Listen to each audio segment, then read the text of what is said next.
Hi guys, this is Vidas. And Ausra. Let's start episode 246 of Ask Vidas and Ausra podcast. This question was sent by Michael. He writes, Hi Vidas, I had private lessons with Michael Schneider in the 70s and 80s for 13 years. I'm very satisfied with my playing technique and don't have serious difficulties with the literature.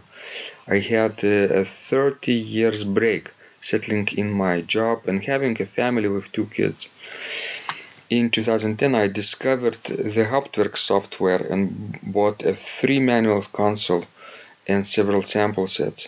I took up practicing again and brushed up most of my repertoire. A few pieces are still open.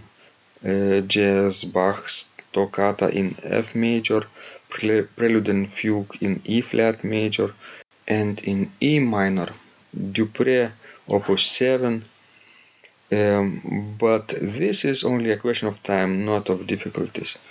At present I am studying Carillon of Westminster by Verne. It is almost finished. My challenge is to keep all these pieces warm, so that I can play them without too much preparation time. If you are interested in my performances, go to counterbombard.com and search for Bart Flöte, Bartfloete, my musical nickname. All the best for you and Ausra, and thanks again. Best regards, Michael. So Michael can play quite a difficult repertoire also, right? Actually, very difficult. All the pieces that he named are, the top difficulty level. Dupré Opus 7, those 3 preludes and fugues in G minor, I believe. It's B major, then G minor, and then final G minor. G minor, so difficult to play, especially G minor, I think. Yes, and I played B major. It's challenging too. Fugue especially. And we have heard some not very successful performances of these 3 pieces by quite a famous American organist, so yes, that's quite a challenge. Yes, and Toccata in F major by Bach. It could be a very long and tedious piece to play if you are not careful, if you are not playing musically. And those cadences in the toccata section, I think, are the hardest thing in that piece. And of course, E flat major prelude and fugue, that's a probably pinnacle of Bach's writing in general for organ. So you would probably enjoy tremendously while just practicing this piece, not only performing it. True. And then he mentions the prelude and fugue in E minor, and I believe he means probably a wedge. Yes. Wedge, yeah. Yes, which is, I think, one of the hardest pieces for organ that Bach wrote. Even harder than E flat major prelude. I would say so, yes. Because of the fugue, probably. Running passages and virtuoso texture. And it's also long, as is the E flat major. So his challenge is to keep all these pieces warm and be able to play them without too much preparation time. That's very simple, right, Ausra? He has to play them. Play them all the time, and yes. And let's say he has a repertoire of about 1 hour, right? Toccata and fugue in F major, that's 15 minutes. E flat major, another 15 minutes. Well, that's 17.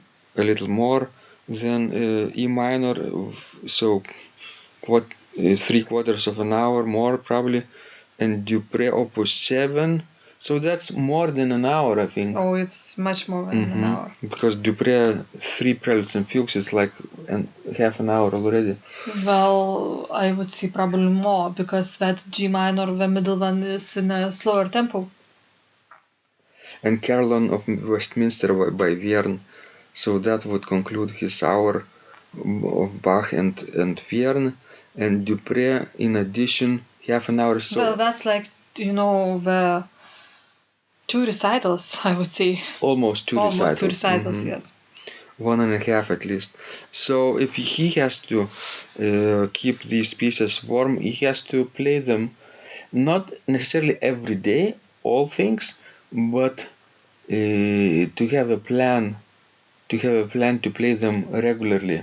Well, let's say you choose 2 pieces for each day that you will, work up and repeat on. And, the next day you will do another 2 pieces and just keep going like that and keep rotating. Yes, Bach F major, E flat major, and then E minor, 3, Dupré, 3 more, that's 6, and 7 Vierne. So basically, yeah, in 3 days he can do brush up. Yes, and it doesn't matter. There is no a magic trick that you learn pieces and you will be able to play them after 10 years, let's say, without practicing them. No, you need to to keep practicing and to keep refreshing them. Of course, it always depends how well you learned them for the first time. For example, did you play it with the same fingering all the time? Because this makes things easier for you when to repeat and to keep it in a good shape. Let's suggest to Michael to memorize. Would that be helpful in the long run? Well, yes and no.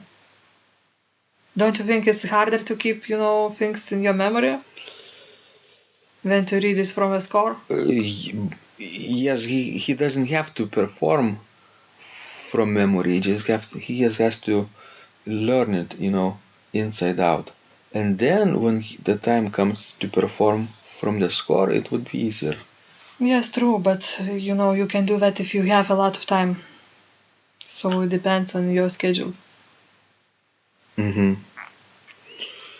And for example, for some people, when you learn something to play from the memory, it's very hard to go back and to play it from the score.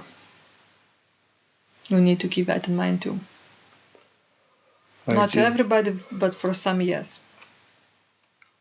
Interesting. So what else could Michael do? What would you do in Michael's shoes if you had plenty of time and would like to learn those pieces and keep them warm in your repertoire, in addition to practicing them regularly, maybe twice a week? Well, what helps me actually is to play, my repertoire in a slow tempo. This sort of keeps everything well under my fingers, and then I can play, pieces for a long time without ruining them. If you play them in the concert tempo, you can get carried away and don't notice details and ruin the performance. Yes, because things might get muddy when you practice all the time in the fast tempo.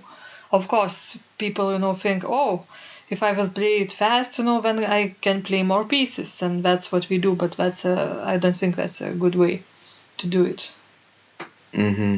You have to think long term. What would today's practice mean for you 3 months later? And I think it's especially applies for practicing Bach's works, because they are so polyphonically complex pieces, and you can miss many important details while practicing in a fast tempo all the time.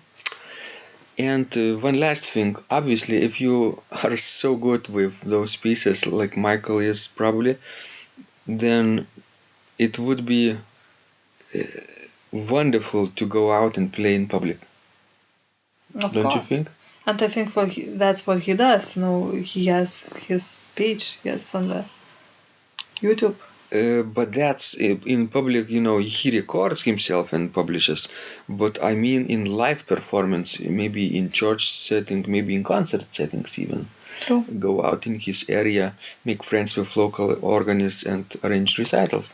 Yes, and another, suggestion for him would be that since all these pieces that he mentions, he played them, a long time ago, and now he is repeating them. So maybe it's time to learn something new that he haven't played before.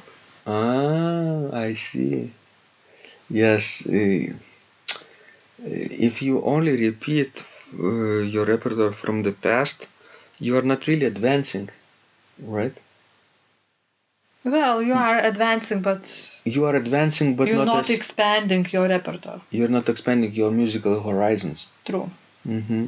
So that is great final advice, Osha. And I think, because, he studied with Michael Schneider, yes, as he mentioned in his letter. And sometimes we think that we will not be able to learn new pieces without, a mentor or, a teacher. Which is not true. Which is not true.